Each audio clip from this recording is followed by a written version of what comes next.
Welcome to our channel. Today Bible verse in Tamil.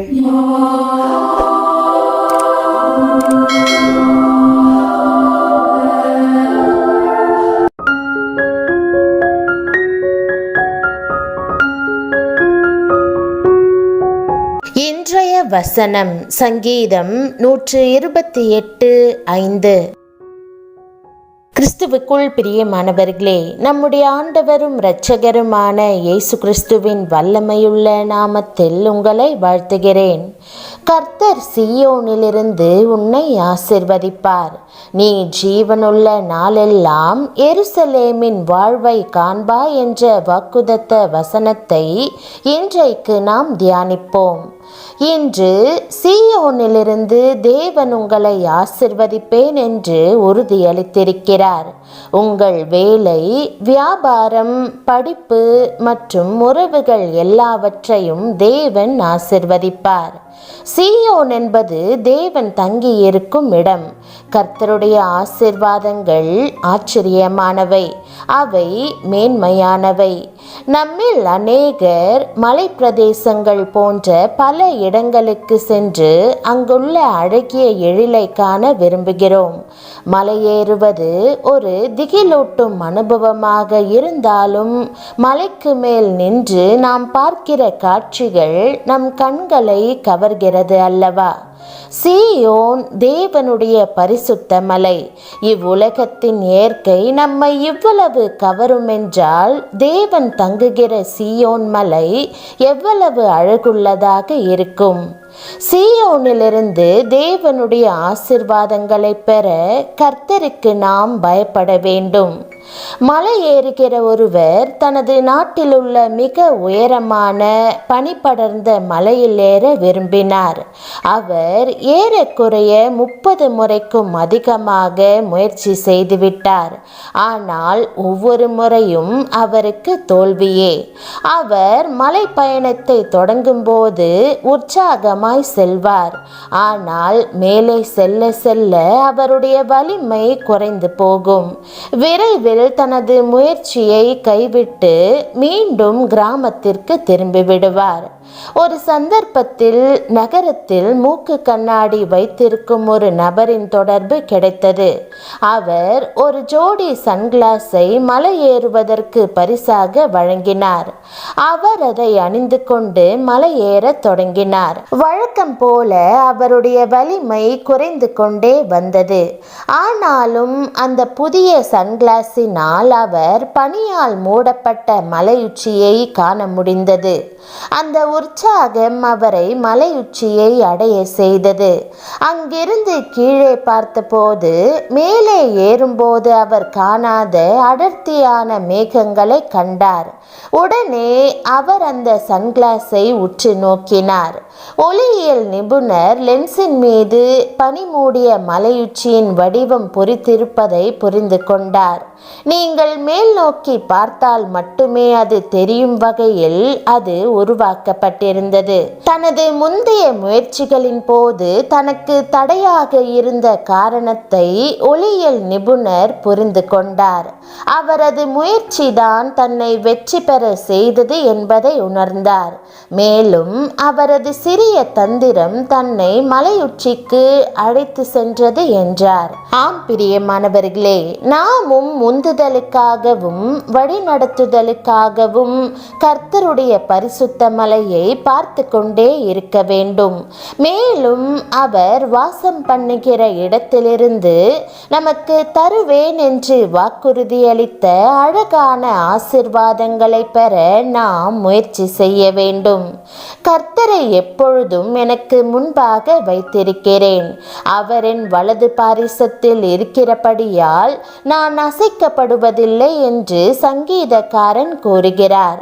தேவனுக்கு பயந்து நாமும் ஆசிர்வாதங்களை பெறுவோம். கர்த்தரே உங்களுடைய உந்துதலாகவும் வழிகாட்டியாகவும் இருப்பாராக.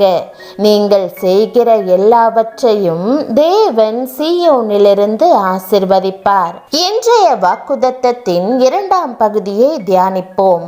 சில ஆசிர்வாதங்கள் சாதாரண மக்களால் புரிந்து கொள்ள முடியாத முடியாத தேவ ரகசியம். நீ ஜீவனுள்ள நாளெல்லாம் எருசலேமின் வாழ்வை காண்பா என்று கர்த்தர் நம்மை ஆசிர்வதிக்கிறார். எருசலேம் மிக மிக பழமையான ஒரு பட்டணம். இஸ்ரவேல் தேசத்தின் பகுதியிலே மலைகளால் சூழப்பட்டிருக்கிற நகரம். இந்த பட்டணம் ஆபிரகாமின் காலத்திலிருந்தே இருந்து வந்தது என்பதை நாம் அறிகிறோம். சாலேமின் ராஜா என்று அழைக்கப்படுகிறவர் எருசலேமில் ஆண்டு வந்தார். எருசலேம் என்ற வார்த்தைக்கு சமாதானத்தின் நகரம் என்பது அர்த்தமாகும். பிற்காலத்தில் தாவீது இந்த பட்டணத்தை எபூசியரிடமிருந்து கைப்பற்றி இஸ்ரவேலுக்கு தலைநகரமாக்கினார். சாலமோன் ராஜா இந்த பட்டணத்தில் கர்த்தருக்கென்று மகிமையான தேவாலயத்தை கட்டி முடித்தார். எருசலேமிலே நூற்றுக்கணக்கான யுத்தங்கள் நடந்தன. பலமுறை புறஜாதியார்களால் பிடிக்கப்பட்டது. ஆனாலும் அந்த நகரம் அழிக்கப்படவே இல்லை. இன்றைக்கு எருசலேம் நகரம் தலை தூக்கி நிற்கிறது. ஆவிக்குரிய அர்த்தத்தில் சொல்லப்போனால் நாமே கர்த்தருக்கு எருசலேமாய் இருக்கிறோம். நம்மை தேவனுடைய ஆலயமாய் ஒப்பு கொடுத்திருக்கிறதினால் கர்த்தர் நமக்குள் வாசம் செய்கிறார். பரிசுத்த ஆவியானவர் ஒருவனுக்குள் வாசம் செய்கிற வாழ்வுதான் மேலான வாழ்வு. ஆகவேதான் கர்த்தர் நீ எருசலேமின் வாழ்வை காண்பா என்று சொல்லுகிறார். நித்தியத்திலே கர்த்தர் நமக்கென்று ஆயத்தமாக்கின பட்டணத்திற்கு பெயர் சூட்டும் போது எருசலேமை நினைவு கூர்ந்தார். ஆகவே அந்த பட்டணத்திற்கு பரம எருசலேம் என்று பெயர் வைத்தார். அந்த நகரம் எத்தனை அழகாய் இருக்கும் என்று சற்று சிந்தித்து பாருங்கள். அப்போஸ்தலனாகிய யோவான் அந்த நகரத்தை கண்குளிர கண்டார். யோவானாகிய நான் புதிய எருசலேமாகிய பரிசுத்த நகரத்தை தேவனிடத்தினின்று பரலோகத்தை விட்டு இறங்கி வர கண்டேன். அது தன் புருஷனுக்காக அலங்கரிக்கப்பட்ட மணவாட்டியைப் போல ஆயத்தமாக்கப்பட்டிருந்தது. உலக பிரகாரமான எருசலேமானாலும் சரி, நமக்குள் நிற்கும் எருசலேமானாலும் சரி, நித்திய எருசலேமானாலும் சரி, அதனுடைய வாழ்வு கர்த்தரால் வருகிற வாழ்வாகும். அது மேன்மையான வாழ்வு. அது என்றென்றைக்கும் உரிய வாழ்வு. வேதம் சொல்லுகிறது, பர்வதங்கள் எருசலேமை சுற்றிலும் இருக்குமா போல் கர்த்தர் இது முதல் என்றென்றைக்கும் நம்முடைய ஜனத்தை சுற்றிலும் இருக்கிறார். பிரியமானவர்களே, உங்களுக்கு கர்த்தர் கொடுக்கும் பாதுகாப்பை பாருங்கள். எருசலேமின் வாழ்வு என்பது பாதுகாப்பான வாழ்வு, சமாதானமான வாழ்வு, ஆசீர்வாதமான வாழ்வு. கர்த்தர் தரும் இந்த ஆசீர்வாதங்களை ஸ்தோத்திரத்தோடு ஏற்றுக்கொள்வீர்களா? ஜெபம். அன்பின் தேவனே, நீர் அழகான சிங்காசனத்தில் வீற்றிருக்கிறவர். நீர் சீயோனிலிருந்து என்னை ஆசிர்வதிப்பதற்காக உமக்கு நன்றி. உமது ஆசீர்வாதங்கள் எப்பொழுதும் என்னில் தங்கியிருக்கட்டும். உமக்கு பயப்படும் பயத்தை எனக்கு தாரும். உமது வார்த்தைகளுக்கு கீழ்ப்படிந்து நீர் காண்பிக்கும் வழிகளை பின்பற்ற உதவியருளும்.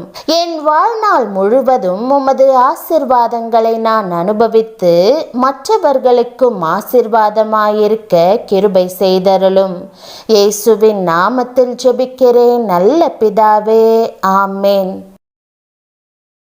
தேவனுடைய நாமம் மகிமைப்படுவதாக. ஆமேன்.